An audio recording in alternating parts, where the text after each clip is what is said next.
Hello friends, welcome to my YouTube channel enlighten academy by Ankit Mishra. तो आज हम इस वीडियो में यूनियन बजट 2022 के बारे में डिस्कशन करने वाले हैं, जो आज ही जारी हुआ है। तो इससे पहले कि हम यूनियन बजट की बात करें, इसके हम मेन पॉइंट्स को जानें, इससे पहले हम थोड़ा सा बजट के बारे में भी जान लें कि बजट होता क्या है।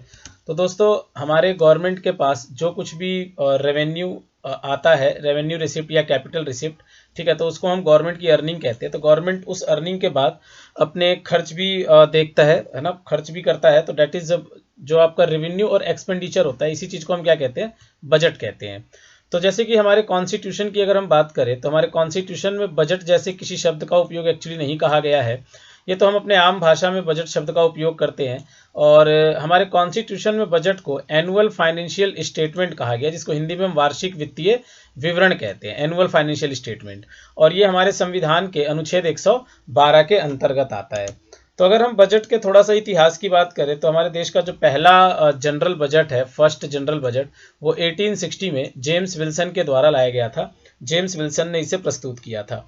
फिर बाद में ऑकवर्थ कमेटी के रिकमेंडेशन के बाद जो है सो जनरल बजट से रेलवे बजट को अलग कर दिया गया, और 1924 से एक अलग से रेलवे बजट आने लगा। लेकिन फिर 2017 में रेल बजट को दोबारा यूनियन बजट में मर्ज कर दिया गया। तो ये जो प्रथा है, जो 1924 से चलती आ रही थी, ये 2017 में ख़त्म कर दी गई। और अब जो है सो रेल बजट जनरल बजट के साथ ही प्रस्तुत किया जाता है।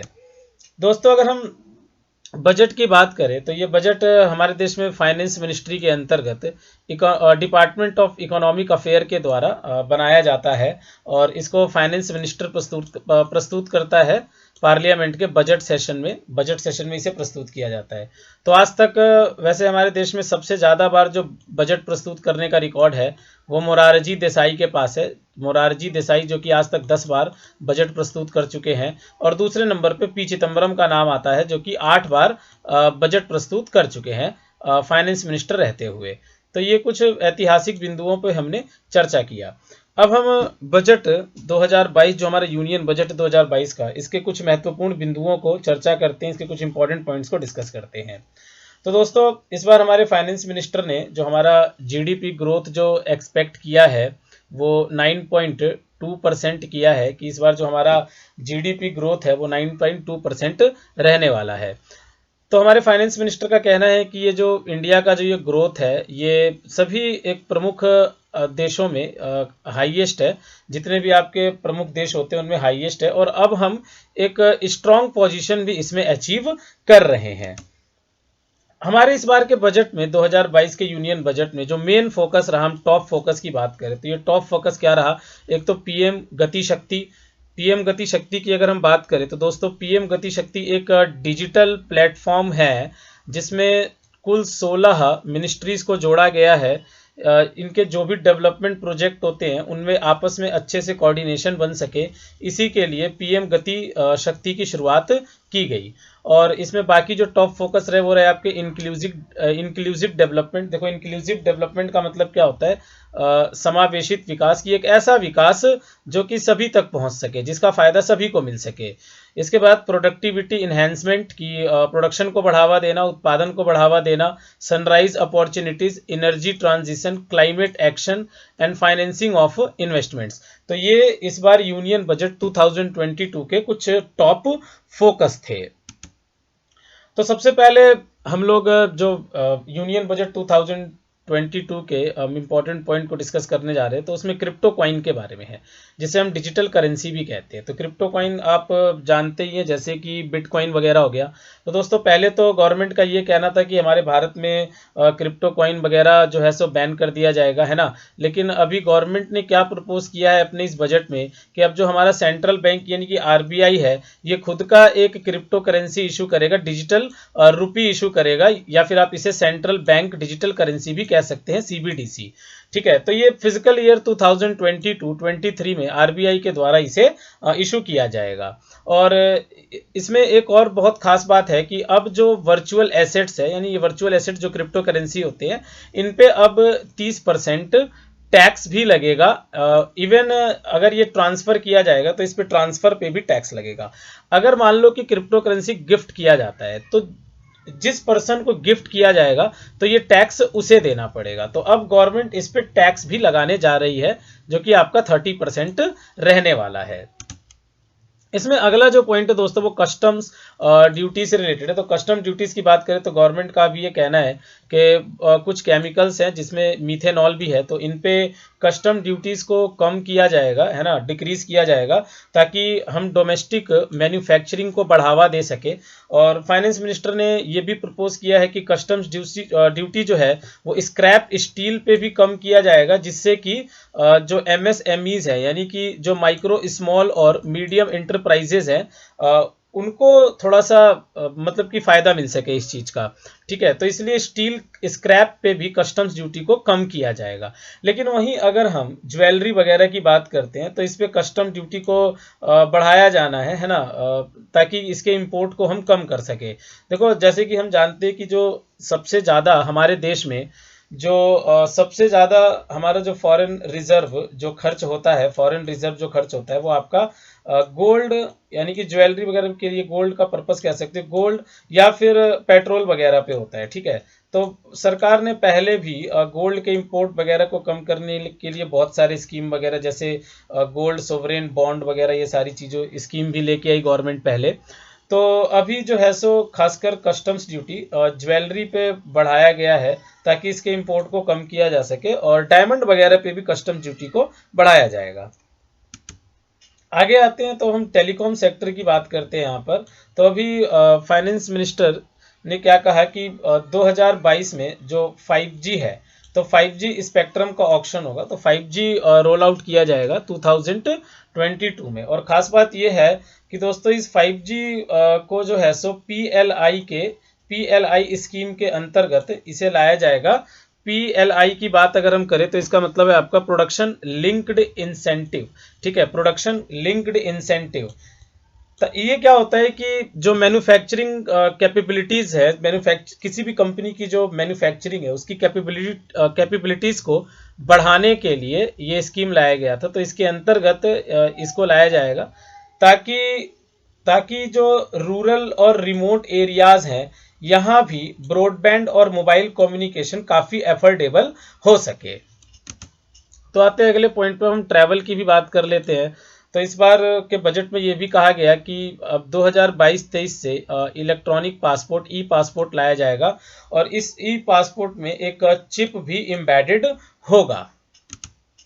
अब यही हम रेलवेज की भी बात कर लेते हैं। तो रेलवे के लिए क्या खास बिंदु रखे गए इस बजट के अंतर्गत कि 400 वंदे भारत ट्रेन को मैन्युफैक्चर किया जाएगा अगले 3 सालों में, और 2000 किलोमीटर रेल नेटवर्क जो है वो इंडिजिनस टेक्नोलॉजी कवच के अंतर्गत जो है सो लाया जाएगा। देखो, हम कवच सेफ्टी की बात करें कि ये कवच क्या है, तो कवच एक इंडिजिनस टेक्नोलॉजी है, और इसे हम, ताकि हमारे देश में जो रेल एक्सीडेंट है वो बिल्कुल जीरो तक पहुंच जाए, तो ये इस कवच टेक्नोलॉजी का पर्पस है। तो इसको और ज़्यादा सेफ बनाया जाएगा। इसके बाद वुमेन एंड चिल्ड्रन की बात करें अगर इसके अंतर्गत, तो नारी शक्ति को एक काफ़ी इम्पोर्टेंस मुद्दा दिया गया है इस बजट के अंदर, और वुमेन एंड चिल्ड्रन के इंटीग्रेटेड डेवलपमेंट के लिए खासकर ये 3 स्कीम की बात कही गई है। और ये कौन कौन सी स्कीम है, ये एक तो मिशन शक्ति, एक मिशन वात्सायल, और दूसरा सक्षम आंगनवाड़ी एंड पोषण 2.0। तो दोस्तों, चाइल्ड हेल्थ के इम्प्रूवमेंट के लिए देश में जो 2 लाख आंगनवाड़ीज वगैरह है इनको भी अपग्रेड किया जाएगा। इसके बाद थोड़ा सा यहाँ पे अब हम थोड़ा फाइनेंशियल इंक्लूजन की भी बात करें, तो फाइनेंशियल इंक्लूजन को लेके खासकर इस बार जो है सो जो पोस्ट ऑफिसेस हैं इनको काफ़ी ध्यान में रखा गया कि जो हमारे देश में 1 लाख पोस्ट ऑफिस है, तो इनका 100% इनको कोर बैंकिंग सिस्टम के अंतर्गत लाया जाएगा। कोर बैंकिंग का मतलब क्या है कि इनको नेट बैंकिंग, मोबाइल बैंकिंग और एटीएम सिस्टम, इन सब के अंतर्गत लाया जाएगा, और इन्हें ऑनलाइन ट्रांसफ़र फंड की भी सुविधा प्रोवाइड की जाएगी। ताकि पोस्ट ऑफिस बैंक अकाउंट से अदर बैंक के अकाउंट में ऑनलाइन ट्रांसफ़र भी किया जा सके। तो ये ऐसा इसलिए भी किया जा रहा है ताकि रूरल एरियाज़ में, खासकर रूरल एरियाज़ में सीनियर सिटीजन और फार्मर्स को इससे हेल्प मिल सके और फाइनेंशियल इंक्लूजन को भी इससे बढ़ावा मिल सके, ताकि ज़्यादा से ज़्यादा लोगों के खाते खुल सके हमारे देश के अंदर। अब हम इलेक्ट्रिक व्हीकल्स की अगर बात करें तो अभी गवर्नमेंट का काफ़ी ज़्यादा फोकस है हमारे देश में इलेक्ट्रिक व्हीकल्स को प्रमोट करने पे। तो बैटरी स्वैपिंग पॉलिसी जो है इसके अंतर्गत ईवी यानी कि electronic vehicle charging stations allow किए जाएंगे, जिससे कि ऑटोमोबाइल्स वगैरह चार्ज किए जा सके। और हमारे देश में प्राइवेट सेक्टर्स को भी इनकरेज किया जाएगा कि वो कुछ sustainable and innovative business model वगैरह लेके आए, ताकि हमारे देश में मतलब कि बैटरी एंड एनर्जी सर्विसेज वगैरह को बढ़ावा दिया जा सके और इससे जो इलेक्ट्रॉनिक व्हीकल इकोसिस्टम है इसको एक अच्छी एफिशिएंसी मिल सके।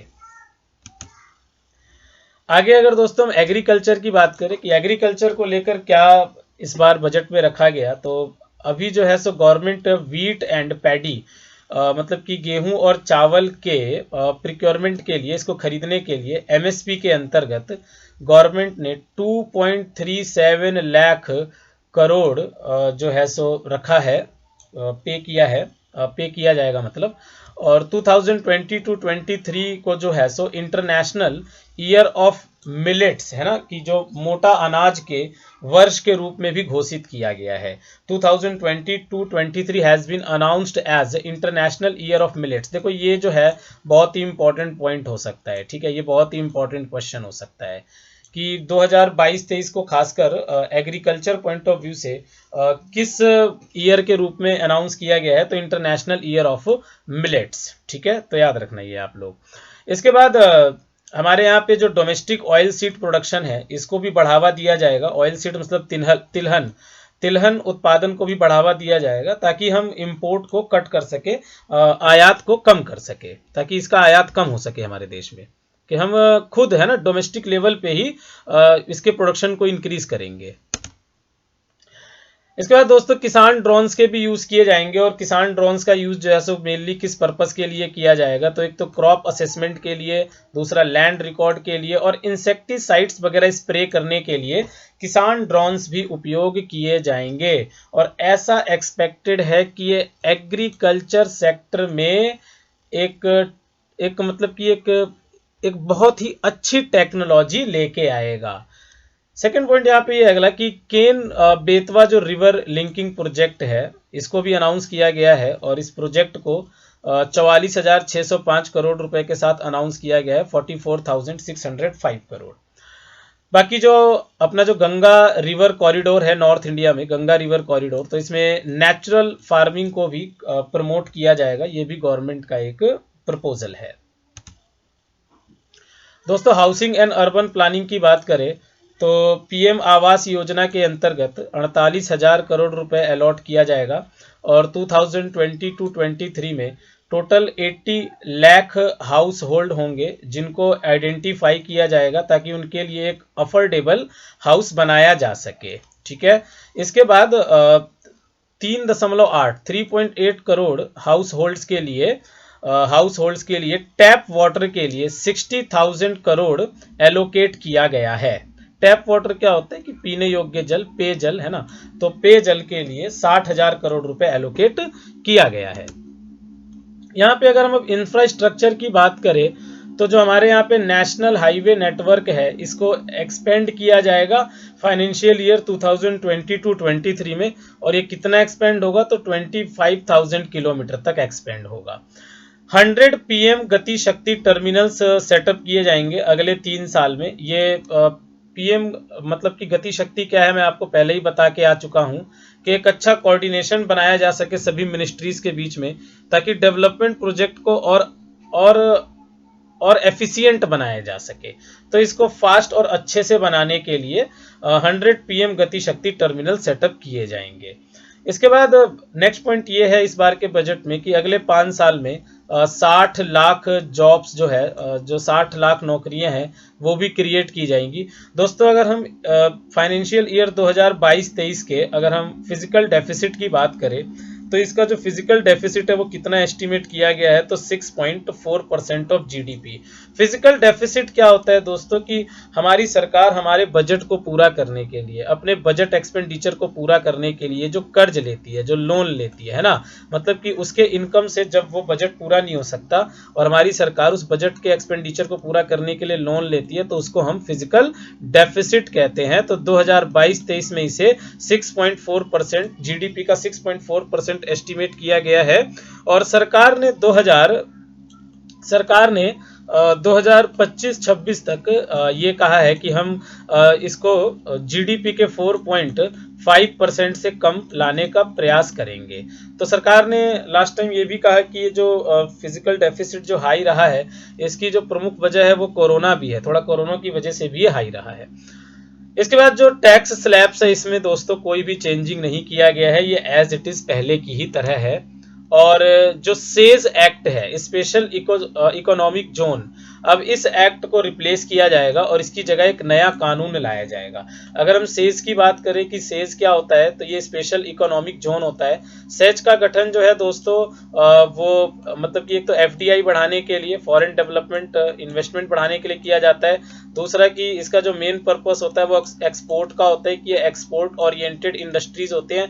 और दूसरा ये हमारे देश के अंदर एम्प्लॉयमेंट तो जनरेट करता ही है, तो इसी पर्पस से ये सेज स्थापित किए जाते हैं। सेज एक्ट दोस्तों 2005 में लाया गया था। तो अभी सरकार का इस बार के बजट में कहना है कि सेज एक्ट को खत्म करके जो है सो इसकी जगह एक नया एक्ट लाया जाएगा। तो दोस्तों ये हमने इस वीडियो में 2022 के यूनियन बजट के बारे में डिस्कशन किया। तो आशा है कि आपको ये चीज़ें समझ आ गई होंगी। तो हम मिलते हैं अगले टॉपिक के साथ, तब तक आप लोग अपना ख्याल रखें। धन्यवाद।